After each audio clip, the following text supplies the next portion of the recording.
ফের জেল হেফাজতে সঞ্জয় রায় অর্থাৎ আরজিকরের ঘটনায় মূল অভিযুক্ত সঞ্জয় রায় 20 সেপ্টেম্বর পর্যন্ত জেল হেফাজত। সেক্ষেত্রে আদালতের পর্যবেক্ষণ কি, বিচারক এর কি পর্যবেক্ষণ, জেল হেফাজত কেন সঞ্জয় রায়ের? জানবো, আমার সঙ্গে রয়েছেন প্রতিনিধি অমিত।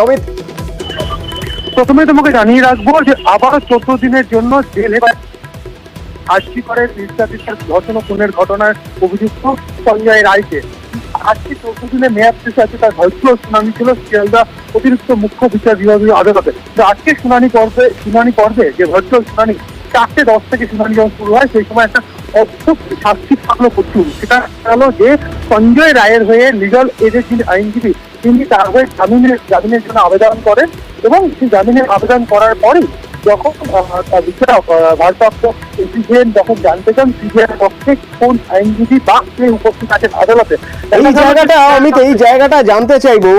বারবার বিভিন্ন জায়গায় অভিযোগ ওঠে যে সিবিআই এর দক্ষতা নিয়ে প্রশ্ন ওঠে, বিভিন্ন সময় বিভিন্ন রাজনৈতিক দল প্রশ্ন তোলে যে সিবিআই আদৌ কতটা সিরিয়াস তাদের কেসের ব্যাপারে।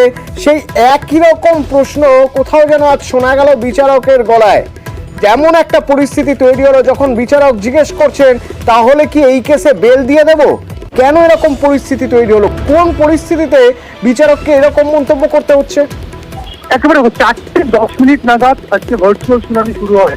সঞ্জয় রায় প্রেসিডেন্সি জেল থেকে শুনানিতে অংশ নেন, তারপর আইনজীবী জামিনে আবেদন করেন। অন্যদিকে এই জামিনের বিরোধিতা করার জন্য সিবিআইয়ের আইনজীবীর প্রয়োজন।